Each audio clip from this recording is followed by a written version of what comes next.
मी इस्लामपूरहून आहे. 87 फॅमिलीची लिंक मला माझ्या दादाकडून मिळाली, विजय कांबळे. 87 फॅमिलीला जॉईन होऊन आता मला 1 वर्ष पूर्ण होईल. म्हणजे आता मार्गशीर्ष महिना येतोय. मागच्या मार्गशीर्ष महिन्यामध्ये गुरुवारच्या दिवशी मी जॉईन झाले होते. जॉईन झालं त्यावेळेला वाटलं नव्हतं की हा प्रवास एवढा छान असेल. दादाकडून भरपूर अशी माहिती मिळालेली. म्हणजे मॉर्निंग फ्युएल स्टेशन वगैरे पण मी ऐकत होते. मग एवढे सगळे एक्सपिरियन्स आणि छान छान टॉपिक ऐकून म्हणजे 87 फॅमिली मला खूप आवडायला लागली होती. मी दादाला म्हटलं मला पण दादा जॉईन व्हायचंय. आणि मग मी जॉईन झाले. डॉक्टर सर आले आमच्या घरी, दादा आला, त्यांनी छानपैकी आम्हाला हेल्थ विषयी गाईड केलं आणि तिथून आमचा प्रवास सुरू झाला. म्हणजे घेतलं होतं मी मिस्टरांना आधी सांगितलेलं की तुम्ही घेऊन बघा एकदा. त्यांना अल्सरेटिव्ह कोलायटिसचा त्रास होता. मग दादाने एवढे एक्सपिरियन्स सांगितलेले तर त्यांना सांगितलेलं, ते म्हटले नाही नाही मी आहे ओके, माझा मी व्यायाम वगैरे करेन आणि मी राहीन. म्हटलं मग असू दे, मी सुरू करते.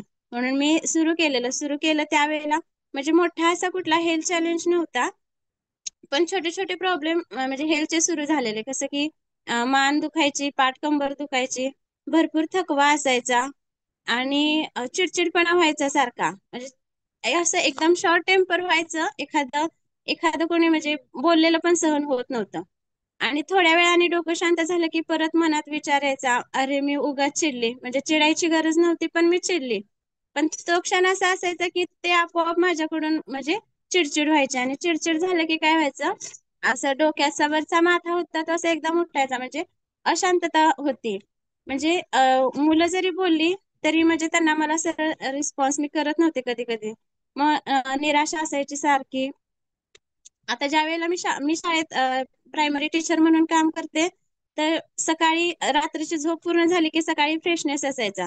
मग सकाळीच आवरून सगळी तयारी करून शाळेत गेल्यावर शाळेतलं काम व्यवस्थित सुरू असायचं. पण दुपार झाली की परत असं अंगात अशी कणकणी जाणवायची. दुपारचं मग लंच ब्रेक झाला, जेवल्यानंतर पुन्हा थोडंसं स्टेबल राहायचं आणि संध्याकाळपर्यंत शाळा सुटून घरी येईपर्यंत पुन्हा सगळी एनर्जी आहे ती लो असायची. मग घरी आली का म्हणजे कंटाळा असायचा. त्यामुळे कोणाचा मुलांचा आवाज ऐकायची इच्छा नसायची किंवा कोणी काही बोलू नये असं वाटायचं. शांत, पण शांत तर राहू शकत नाही, घरातली सगळी कामं करायला पाहिजेत.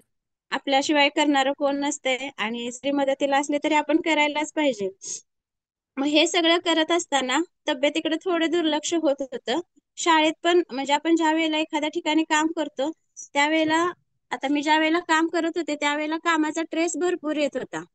मग कधी कधी असा मनात विचार यायचा की मी मुलांना शिकवायचं काम करते की इतर सगळ्या गोष्टी आहेत, माहिती भरायची असते, माहिती द्यायची असते, म्हणजे नक्की मी काय करते. आणि एवढा सगळ्या आपल्याला कामाचा पगार मिळत असतो, पैसे मिळत असतात, पण जो आनंद पाहिजे होता तो मिळत नव्हता मला.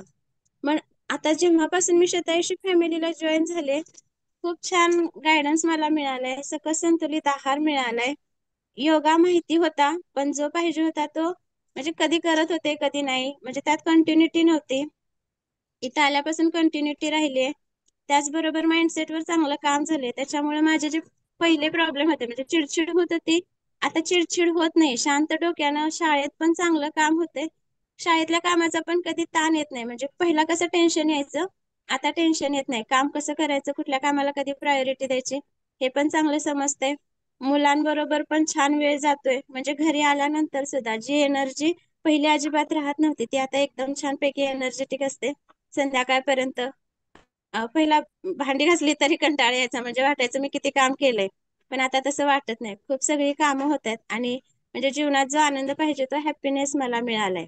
मग अजून एक सांगायचं आहे मला, शरीराची दुखणी तर थांबली. म्हणजे वजन वाढत चाललं होतं माझं, 59 पर्यंत वजन पोहोचलं होतं. मग मी जॉईन झाल्यानंतर सकस संतुलित आहार, योगा आणि हे सगळं केल्यानंतर वजन आता माझं 50 ते 51 या दरम्यान स्टेबल आहे. आयडियल वेट वर मी आहे. वजन कमी झाल्यामुळे माझा जो थकवा होता, चिडचिड होत होती, ती पण बंद झाली. काम छानपैकी करते. आयुष्यात जो आनंद पाहिजे तो मला मिळालाय. म्हणजे माझ्या दादानं मला भरपूर सारे गिफ्ट दिलेत. त्यातलं 87 फॅमिलीचं हे जे गिफ्ट आहे ते मला खूप आवडते. आणि सगळ्यात महत्वाचं, मी हेल्दी झालीये. त्याचबरोबर माझी मुलं सुद्धा, म्हणजे आमचं आजार पण पहिल्यासारखं असायचं, आता तसं नसतंय. मुलं पण छान आहेत ताई.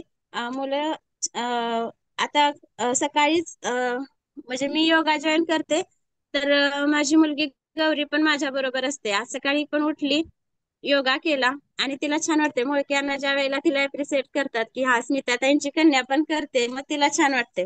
म्हणजे एकदम सक्ती नाहीये, पण आनंदाने ती करायला लागली. मग आपण आपल्या मुलांसाठी एवढं सगळं काम करतोय आणि आपण आपल्या मुलांना जे पाहिजे ते पैसे तर आपण त्यांच्यावर खर्च करतो, पण त्यांना जे आरोग्य पाहिजे ते आपण त्यांना देऊ शकत नाही. पण शतायुषी फॅमिलीमध्ये आपण, म्हणजे मी आता जॉईन आहे तर मी अनुभव घेते की माझ्या हेल्थ बरोबर माझ्या सगळ्या फॅमिलीची हेल्थ चांगली राहिली.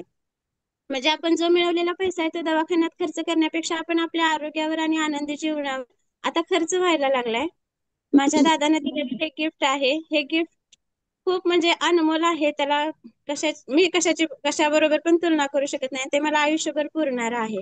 माझ्या मिस्टरांची सुद्धा तब्येत ते नाही नाही म्हणत होते, पण मी ज्या वेळेला तो आहार ज्या वेळेला घरी आला आमच्या, त्यावेळेला पहिल्यांदा त्यांनीच सुरुवात केलं आणि त्यांनी पण खूप छान फॉलो केलंय. त्यांचा अल्सरेटिव्ह कोलायटिस आता एकदम पूर्ण बरा झालाय. पहिले जे प्रॉब्लेम होते पोटाचे आता अजिबात नाहीयेत.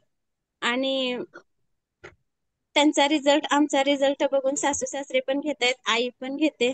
सगळी फॅमिली हॅप्पी आहे, आनंदी आहे. आणि ताई माझ्या माइंडसेटवर खूप छान काम झालंय म्हणून मी खूप हॅप्पी आहे. थँक्यू ताई. येस.